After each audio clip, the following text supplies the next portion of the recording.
말씀은 사도행전 23장 11절 말씀입니다. 사도행전 23장 11절 말씀 한 절입니다. 이 앞에 있으니까요. 함께 보시겠습니다. 우리 같이 함께 봉독할까요? 시작. 그날 밤에 주께서 바울 곁에 서서 이르시되 담대하라, 내가 예루살렘에서 나의 일을 증거한 것 같이 로마에서도 증거하여야 하리라 하시니라. 아멘. 오늘 말씀 제목은 폭풍 속에서도 담대하라. 한번 따라해 봅시다. 폭풍 속에서도 담대하라. 폭풍 속에서도 담대하라.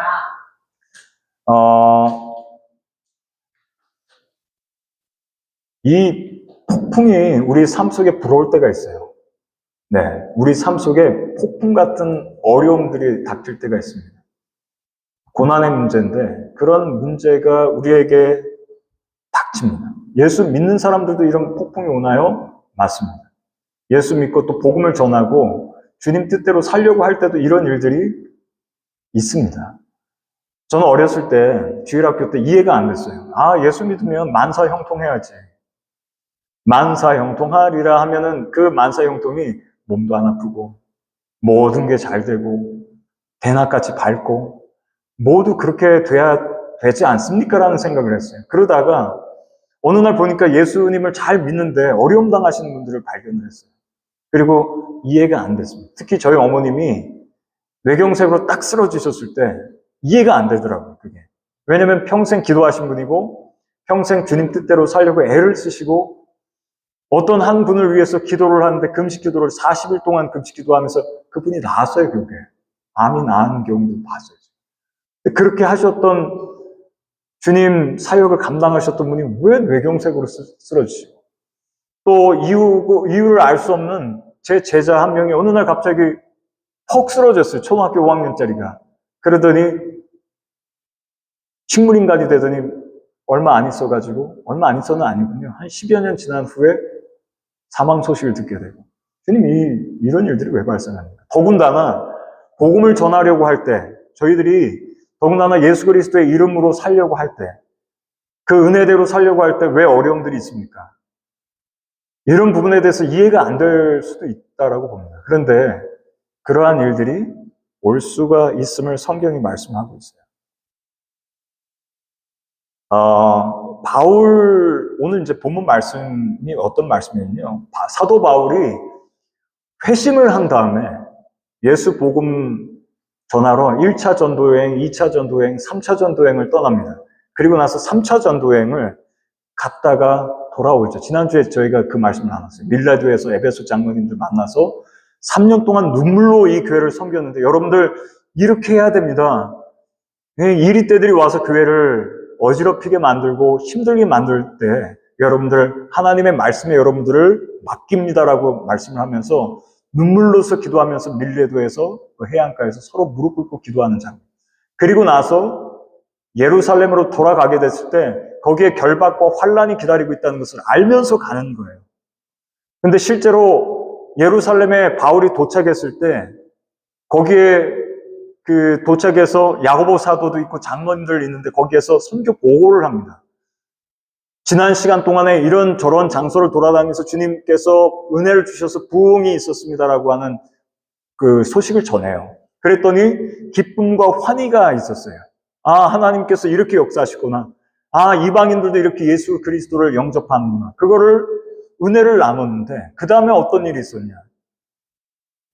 그 다음에 어떤 일이 있었냐면요. 유대인들 중에서 지금 당신이 율법에 대해서 좀 모독하는 얘기를 했다. 그리고 율법만 가지고는 안 된다. 믿음으로 의롭게 되는 것을 얘기했다. 당신 율법 모독했지 라고 하면서 그 소문이 유대인들 사이에 파다하게 퍼져 있다라고 하는 얘기를 듣게 됩니다. 그리고 당신 지금 위험하다라고 하는 얘기를 해요. 그리고 할례만 가지고서는 구원받을 수 없습니다. 그 당시는 할례가 곧 구원이었으니까. 근데 그것만 가지고는 안 됩니다라고 하는 이야기를 당신이 퍼뜨리고 다니죠. 지금 유대인들이 당신을 죽이려고 한다는 거예요. 웬 청천벽력 같은 이야기입니까? 복음을 전하는 바울이 그런 어려운 문제를 처하게 돼요. 그리고 실제로 백성들, 유대인들이 바울을 본 다음에 무리를 충동하여서 그를 붙들고 외치되 이스라엘 사람들아 보라, 이 사람은 각처에서 우리 백성과 율법과 이것을 회방하여 모든 사람을 가르치는 그 자인데 라고 얘기합니다. 바울이 어려움에 빠졌어요. 복음 전하다 말고. 그리고 예루살렘에 돌아왔으면 영적 고향에 돌아왔는데 그렇게 어려움에 빠졌습니다. 그럼 이런 일이 벌어질 수 있습니까? 주님 선한 일을 위해서 이런 일을 했는데 이런 일이 벌어질 수가 있습니까? 주님 너무하시는 거 아닙니까? 이럴 수 있다라고 합니다. 그런데 또 그러는 거예요. 전에 에베소 사람 드로비모가 바울과 함께 성내에 있음을 봤습니다. 바울이 저를 성전에 데리고 들어간 줄 생각합니다. 이렇게 써 있어요. 무슨 얘기냐면요. 바울이 성전 모독을 했다는 건데 헬라 사람 에베소에서 만났던 드로비모를 데리고 성전 안쪽까지 들어갔다라고 하는 거짓 소문을 퍼뜨린 거예요. 그렇게 한 적이 없거든요. 드로비모하고 같이 다니긴 했어요. 근데 그 안쪽 거룩한 그 성소까지 들어간 적이 없어요. 그런데 그 소문이 퍼진 겁니다. 그래서 한마디로 이단자인 겁니다. 바울이 이단자인 거예요. 자기들의 전통과 그리고 자기들의 율법을 모독하고 성전까지 모독했다라고 하는 얘기를 듣고 있는 상황이 펼쳐져요. 그리고 나서 바울을 끄집어내가지고 때리기 시작합니다. 유대인들이 하여튼 문제를 일으킨 거예요. 지금도 마찬가지죠. 유대인들이 때리고 거의 죽을 뻔했다라고 성경이 얘기를 하고 있어요. 그런데 뜻밖에도 천부장이 그 소식을 얼른 듣고 가서 그 바울을 끄집어냅니다. 오히려 이방 사람이 끄집어내는 장면. 그리고 그 바울을 보호하기 시작하는데 보호를 하긴 하는데 어디로 데리고 가냐면 감옥으로 데리고 가요. 일단은 맞아 죽을 뻔한 건 피한 건데 어느 장소로 갔냐면 감옥을 들어가게 돼요. 그리고 당혹스러운 일이죠. 복음 전하다가 이렇게 됐으니까. 근데 어떻게 보면 실패하는 겁니다. 딱 그 순간까지만 보면 사역은 이미 실패한 것처럼 보이는 거예요. 바울이 끌려 들어갔을 때 억울하게 끌려 들어갔는데 그 차가운 바닥에서 그냥 있는 거예요. 그러면서 그때 마음이 어땠을까 그런 생각을 해봅니다. 바울의 마음이 어땠을까? 참 어려웠겠다. 그 상황 그 자체는. 근데 이미 그 안에는 예수 그리스도의 임재가 있는 사람이죠. 그럼에도 불구하고 어려웠겠다. 참 어려웠겠다. 그 생각을 합니다. 근데 그때에 오늘 본문 말씀이 나오는 거예요. 오늘 본문 말씀. 같이 한번 다시 읽어볼까요? 시작. 그날 밤에 주께서 바울 곁에 서서 이르시되 담대하라. 내가 예루살렘에서 나의 일을 증거한 것 같이 로마에서도 증거하리라 하십니다. 빨간 글씨로 제가 이렇게 표시를 했는데요. 그날 밤에 주께서 바울 곁에 서서 이르시되라고 말씀하고 있어요. 그날 밤이라고 얘기를 하고 있고 그날 밤에 예수님께서 바울 곁에 서 계셨다라고 지금 말씀하고 계세요. 서 계셨다. 참 놀라운 말씀입니다. 참 놀라운 말씀이죠. 성경에서는요, 밤이라고 하는 표현이 종종 등장하는데 밤이 그냥 쓰여지는 법이 없습니다. 모두 다 영적인 것과 결부돼가지고 쓰여지고 있는 모습들을 보게 됩니다. 우연한 밤은 없어요. 밤의 영적인 의미가 뭘까요? 밤의 영적, 저희들과 지금 여러분들이 지금 낮에, 밝은 대낮에 여기 나와서 주님께 경배와 찬양을 드리고 있습니다. 근데 밤이 뭐냐라고. 밤은 영적으로 보면 기도가 응답되지 않고 하나님의 뜻이 이해가 안 되는 순간들을 말을 하고 있습니다. 이게 도대체 어떻게 된 거예요? 라고 하는 거예요.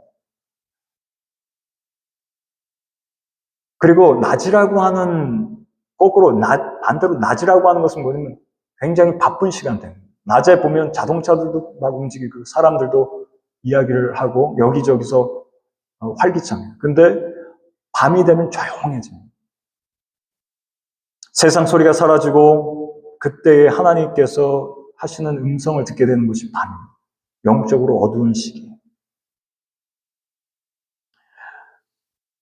그런데 여러분 그 성경에 보면 야곱이 야복강가에서 그러니까 자기 가족들과 재산 다 그 강 건너에 넘어가 있고 야곱이 야복강가에서 혼자 남은 상태거든요. 근데 그때에, 그날 밤에 어떤 일이 있었냐면, 그 힘든 시간이거든요. 그 시간이. 야곱에겐 힘든 그 시간에, 바로 그때 하나님의 사자가 나타나서 그와 씨름을 하기 시작해요. 그리고 이제 날이 새려고 할 때 환복뼈를 치죠. 못 가게 막으니까. 그리고 나서 주님께서 그 이름 야곱을 사기꾼에서 이스라엘로 바꾸십니다. 오늘날까지 이스라엘이죠. 그리고 새 이름을 받는 은혜 자리로 주님께서 만들어주셨어요. 이 밤에 일어난 일이거든요. 밤에 일어난 일입니다. 그 다음에 다니엘도 보면, 다니엘서에 보면 다니엘도 억울하게 사적을 속에 들어갔는데 거기에서 밤을 지새게 되는 거예요. 거기서 밤을 지샐 때 보면 사자들이 그 안에 있었는데 그 사자들의 입을 천사들을 통해서 입을 막으셨다라고 하는 거예요. 그리고 그 어려운 시기들을 오히려 영광의 자리로, 오히려 하나님의 주권이 드러나는 무대가 되어서 그 원수들의 목전에서 상을 베푸신 주님을 경험하게 됐어요. 저와 여러분들이 왜 이 어두운 밤이 없겠습니까? 왜 이 어두운 밤이 없겠습니까? 그런데 주님께서는 그때에 가장 힘든 그 시기에 주님께서 그날 밤에 바울 곁에 서서라고 되어 있어요. 그날 밤에 바울 곁에 서 계셨다. 이게 우리에게는 임마누엘로서 계신 우리 주 예수 그리스도의 약속. 보라, 처녀가 잉태하여 아들을 낳으니 그 이름을 임마누엘이라 하리라. 우리와 같이 계신 주님. 세상 끝날까지 내가 너하고 항상 함께하리라. 이 약속의 말씀을 우리는 받아들여야 합니다. 그리고 그분이 지금 이 시간 여기에 우리의 마음 가운데 함께하고 계신 것을 믿습니다. 여기 보면 곁에 서서라고 말씀하고 있는데요. 이 곁에 서서라는 말씀은 에피타스라 해서 그냥 단순하게 가까이 오신 게 아니고 이런 표현을 쓰고 있는 거예요. 어떤 표현이냐면요. 실제로 임재하셨는데 바로 옆에 굳건히 서 계시다라는 뜻이에요. 바로 옆에 굳건하게 서 계시다. 그분께서 고난의 자리에 있는 바울 곁에 굳건하게 서 계시고 그리고 말씀을 하신 것이다.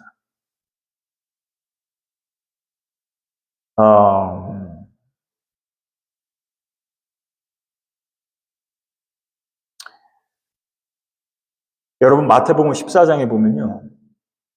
예수님께서 풍랑 가운데 걸어오시는 걸 보게 돼요. 제자들에게 그 탄 배에. 근데 그때 주님께서 하신 말씀은 안심하라. 담대하라. 내니 두려워 말라. 그렇게 말씀하셨어요. 저와 여러분들이 신앙 여정을 걸을 때 주님이 너무 멀리 계시는 것 같은 그러한 마음을 느껴질 때가 있고 그 다음에 사역의 열매가 잘 보이지 않을 수도 있습니다. 아니면은 사람들, 내 주변에 있는 사람들이 관계가 틀어져서 멀어지는 경험들도 할 수 있습니다. 그런데 그때 우리가 마음 가운데서 주님 정말 제 곁에 함께 하고 계신 거 맞습니까? 아니면 주님 어떻게 된 겁니까? 라고 우리가 반문할 수는 있어요. 시편에는 수두룩합니다. 그런 말씀들이. 그런데 그때에 우리가 잊지 말아야 될 것이 바로 주님께서 여전히 우리와 함께 계시냐? 맞다라고 하는 거죠. 네, 맞다. 주님께서 함께 계시다. 임마누엘에서 계시다. 이 말씀 뭐냐면 어떤 주석가가 이렇게 얘기를 했어요. 그날 밤에 관해서 표현을 한 건데 이렇게 써 있어요. 그날 밤에 바울이 감옥의 어둠 속에서 누워있을 때 예수님 마치 침대 옆에 서서 고요히 바라보는 어머니처럼 그의 영혼을 지켜보고 계셨다. 바울이 가장 힘들고 어려울 때 어머니와 같이 그 바울을 고요히 그 영혼을 지켜보고 계셨다라고 합니다.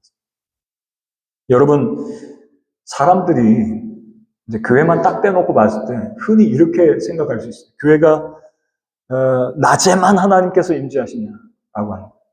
우리가 이제 교회가 사람들이 많아지고 뭐 부흥을 경험하고 예배가 뜨겁고 찬양이 뜨겁고 말씀이 불이 나고 그럴 때만 주님이 함께 하신다라고 우리가 고백할 수 있느냐라고 하는 거예요. 네. 물론 미래교회 지금 이렇게 많이 모여주셨어요. 이렇게 부흥하고 있습니다. 네?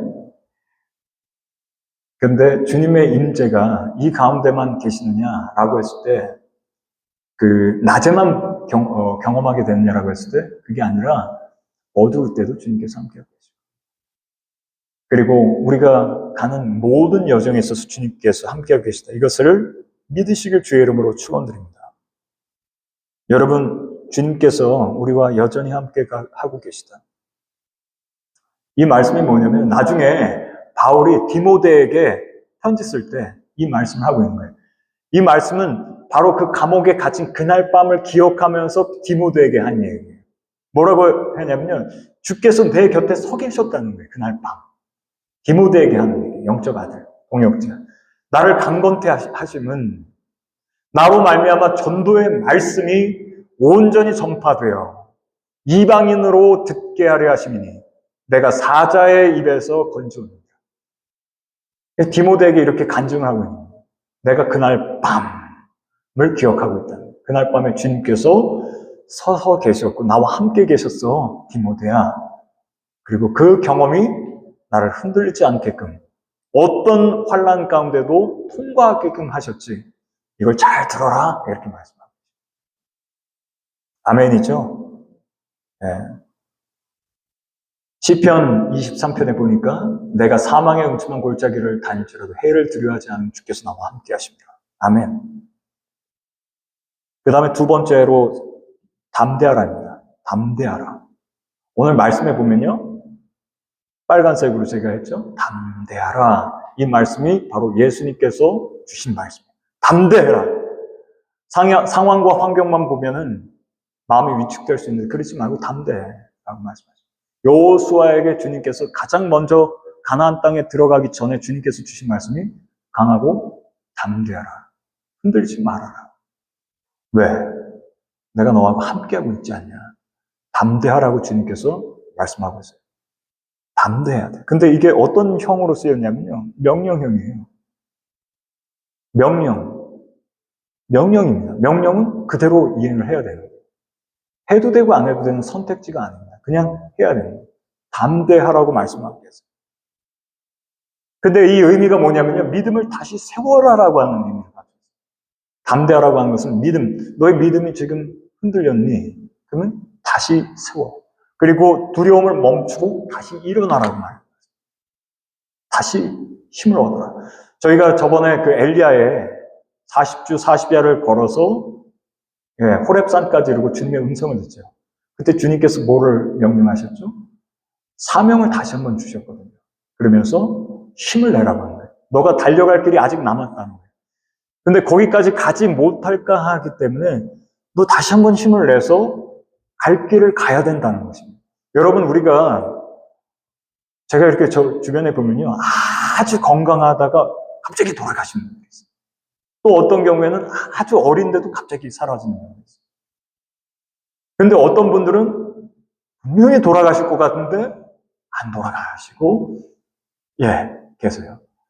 왜 그럴까? 그러면 저는 그냥 그렇게 생각합니다.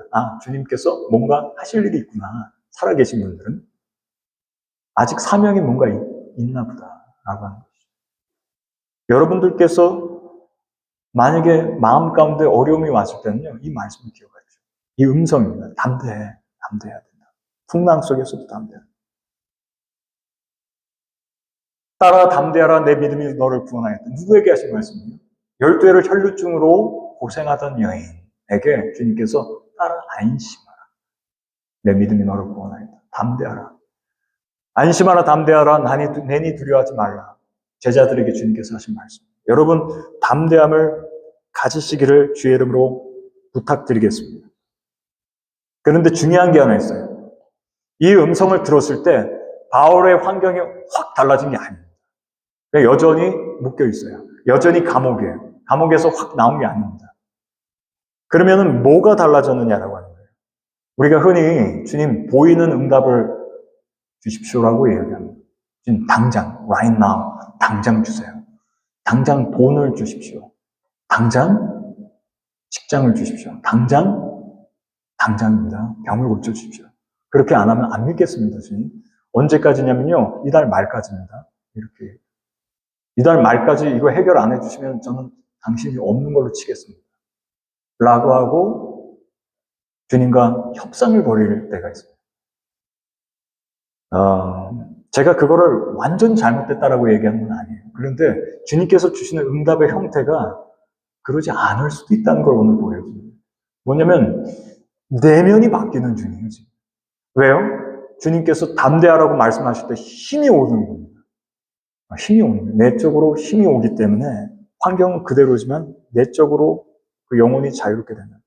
주님께서 우리에게 요구하시는 것은 시선을 바뀌기를 원하십니다.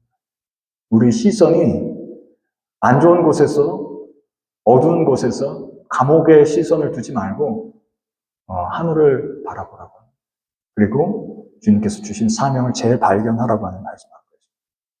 왜냐? 예루살렘에서 증언한 것 알고 있다는 거예요. 넌 로마까지 가서 증언을 해야 되고 있어. 너는 나의 증인이다. 너가 본 것, 경험한 그대로 증거해라. 담대하라고 말씀하십니다.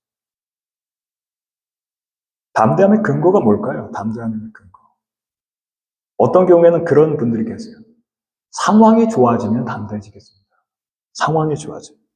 아니면 사역, 교회, 그러니까 사역자에게 있어서는 사역 잘 되면 담대해지겠습니다. 예를 들어서 이런 경우를 종종 보게 돼요. 사역을 하실 때, 예를 들어서 구역원이 많아졌습니다. 아니면 교인이 많아졌어요. 나를 따르는 사람들이 많아졌어요. 그러면 내가 담대해지는 거죠.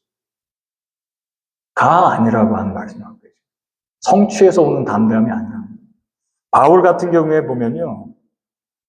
꽤 담대할 수 있을 만한 근거가 과거에는 로마 시민이었어요. 그의 과거의 성취는 학문적인 부분에 있었습니다. 그리고 명예로운 부분에 있었는데 그걸로써 담대했다라는 거예요. 일반적으로 세상 사람들이 담대함을 느낄 때는 언제죠? 어깨가 올라갈 때, 힘이 들어갈 때는 언제죠? 잘 풀릴 때. 겉으로 봤을 때 잘 풀릴 때 난 담대하다는 거예요. 내가 조금 더 지식이 있고, 내가 조금 더 돈이 있고, 내가 조금 더 명예가 있고, 내가 조금 더 뭔가 정말 세상적 만사 형통이 풀릴 때 그때 내가 이 정도구나 라고 생각합니다. 그래서 주님께서 바울에게 주신 그 담대함은 그런 결과로서 얘기를 하는 게 아니고요. 관계로서 지금 얘기를 하고 결과로서의 담대함에서 오는 것이 아니라 주님과의 관계 가운데서 그 관계가 뭐냐면 주님께서 내 곁에 계시다라고. 주님께서 지금 내 곁에 계시다. 그리고 그것을 확신하고 있다라고 하는 말씀하고. 여러분들 어떻습니까? 여러분들과 제가 어디에서 담대함이 옵니까? 어디에서 힘을 받고 있습니까? 어디에서 내가 좀 괜찮아라고 생각을 하십니까? 그게 어떤 분들은 외모가 될 수도 있고요. 지위, 명예가 될 수도 있습니다. 그런데 주님께서는 명확하게 말씀하시는 게 그게 아니라 주님과의 관계 속에서 찾아야 되는 거예요. 주님께서 함께 계시면 다 가진 것입니다. 그리고 그것으로 인해서 기죽지 않을 수 있습니다. 주님께서 함께 계시기 때문에 가능한 거예요. 여러분, 예수 믿는 사람들이 세상에 대해서 담대할 수 있는 근거가 뭐냐면 주님께서 함께 계시기 때문에 담대할 수 있습니다. 그 다음에 세 번째로 로마에서도 증언하여야 하리라. 로마에서도 증거하리라 하리라. 바울이 지금 감옥에 있을 때 이 음성을 들은 거거든요. 근데 이것은 하나님의 플랜입니다. 하나님께서 이 플랜을 지금 다시 한번 재확인시켜 주시는 거예요. 사명의 재발견. 너가 어디까지 가야 되는지 아니? 라고. 너가 가야 할 길이 아직 남았는데 지금 끝난 것 같지? 끝난 게 아니라 로마까지 가야지. 가서 거기서 증언해야 할 것이다 라고 하는 거죠. 증언해야 할 것이다. 여러분들과 제가 이 말씀에 주목해야 하는 이유가 뭐냐면 우리에게도 그렇게 말씀을 하고 계시거든요. 우리에게도 말씀하고. 그리고 이 말씀은 예수님께서 주신 말씀이기 때문에 반드시 그렇게 돼야 돼요. 우리가 사도행전에 보면요. 이 말씀 이후, 23장 11절 이후에 바울이 로마로 가는 동안에 벨릭스 카카 만나서 거기서 증언을 해야 되고 유대인들의 그 숨었다가 매복했다가 죽이려는 것도 겪어야 되고 그것도 지나가야 되고 그리고 베스도 카카 앞에 2년 후에 또 기다렸다가 베스도 카카 앞에 서야 되고 임금 앞에 서야 되고, 그리고 로마로 가는 길에도 죽을 뻔하고, 그리고 가서도 녹록지 않고, 그런 숱한 어려움들이 기다리고 있는데도 불구하고 로마까지 갈 때까지. 근데도 그 말씀은 이루어져야 되는 거예요. 왜냐하면 하나님 아들 예수 그리스도께서 말씀하시기 때문에 그렇습니다.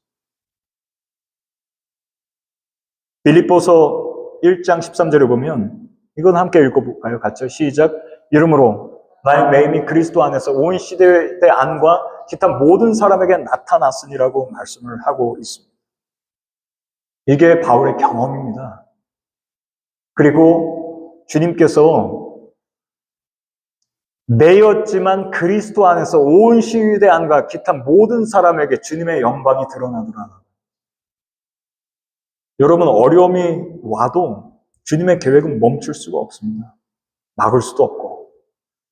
제가 이제 교회 개척을 이제 마음 가운데 하나님께서 주시고 시작할 때 뭐가 있어야죠. 네, 그리고 없어요. 없는데, 그런데 없다고 얘기하면 안 되죠. 있다라고 얘기를 해야 돼요. 주님께서 함께 계시기 때문에. 그리고 재정적인 것, 그리고 사람, 그리고 장소, 모든 부분들을 주님께 맡겨야 되는 거예요.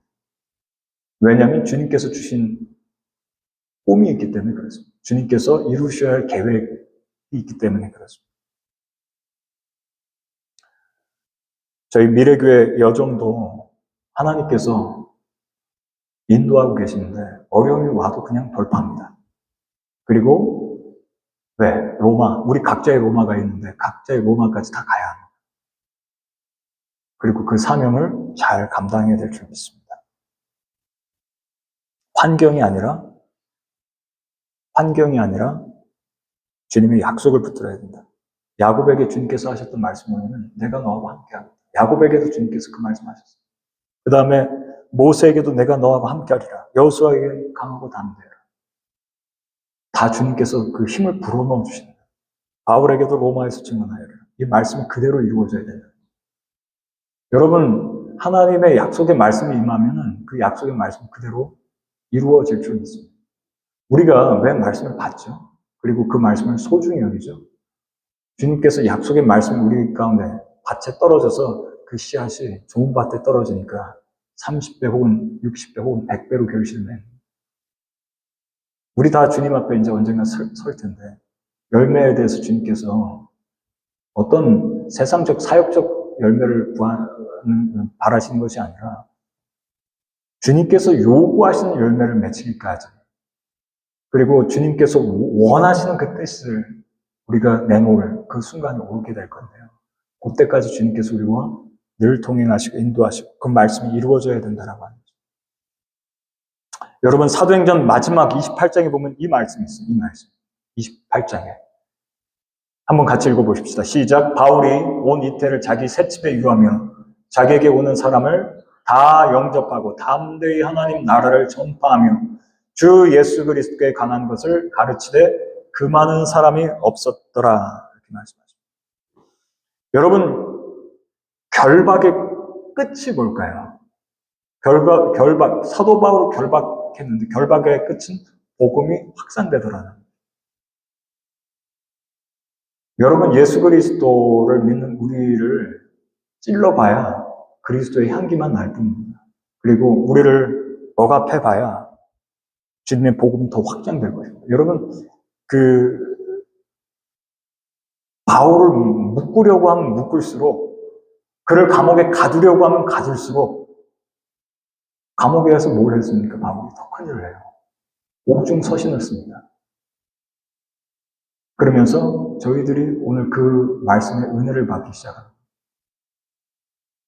철로역정을 썼던 존 버년도 마찬가지입니다. 입을 틀어 막으려고 했더니 오히려 거기서 은혜의 글을 쓰기 시작합니다. 여러분, 복음은 멈출 수가 없습니다. 그리고 저와 여러분들이 그 여정 다 달려가기까지 주님이 보호하실 줄 믿습니다. 주님께서 도와주실 거예요. 분명히 그렇습니다. 그리고 저희 미래교회는 미셔널 철치입니다. 제니스라고 하는 여인 말씀을 나눴어요. 제니스라는 여인을 저희 일터에서 발견했어요. 저는 많은 걸 바라고 있지 않습니다. 그 여인과 한 번, 두 번, 세 번 만나는 중에 기도하고 함께 은혜를 나눴는데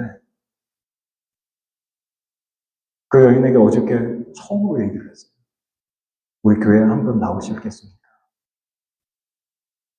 그랬더니 오케이. 그래서 진짜 나오시면은 어떡하지? 영어로 얘기를 해야 되나? 저는 그 상관없어요. 제가 영어가 못해도 상관없어요. 그리스도의 사랑만 전달되면 돼요. 그분께. 제가 설교의 시간, 타임이 길건 짧건 아무 상관없습니다. 그분께 그리스도의 사랑만 전달되면 됩니다. 얼마나 당신을 그리스도께서 사랑하시는지만 잘 전달되면 되겠습니다. 그리고 우리 귀한 선교사님 와 계시지만 저희 교회는 함께 갑니다. 우리 선교사님. 네, 같이 기도하면서 가게 될 거예요. 그리고 우리들이 함께 나눴던 비전 트립에 관한 부분도 같이 가져갑니다. 교회의 존재 목적이 선교입니다. 그리고 그 선교는 로마까지는 우리 가야 되는 거예요. 그래서 함께 기도하면서 끝까지 그 사명의 자리를 지키시기를 주의 이름으로 축원드립니다. 우리 결론을 잠깐 맺겠습니다. 각자의 신앙의 밤이 있어요. 그러나 분명한 사실은 그때에도 주님께서 우리 곁에 서서 계시다라고 합니다. 이거 믿으시죠? 네. 그 다음에 그리고 우리가 강하고 담대하라고 주님께서 명령을 하셨다라고 합니다. 그러니까 우리가 순종해야 돼요. 왜냐하면 우리 각자에게 있는 로마를 향해서 계속 가야 하기 때문에 그렇습니다. 갈 길을 가야 합니다.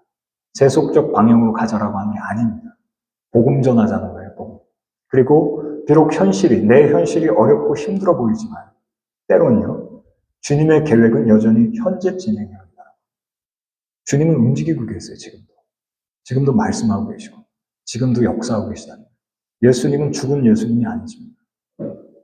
우리는 길이 막힌 것 같아도 그 막힌 것 같은 그때 하나님께서는 우리에게 이제부터 시작이다라고 말씀하십니다. 인간의 시선과 완전히 다른 말씀을 하고 계십니다. 우리는 상황에 따라 살지 않고 약속을 따라 살아야만 합니다. 상황은 너무나 변화무쌍하기 때문에. 너무나 변화무쌍합니다.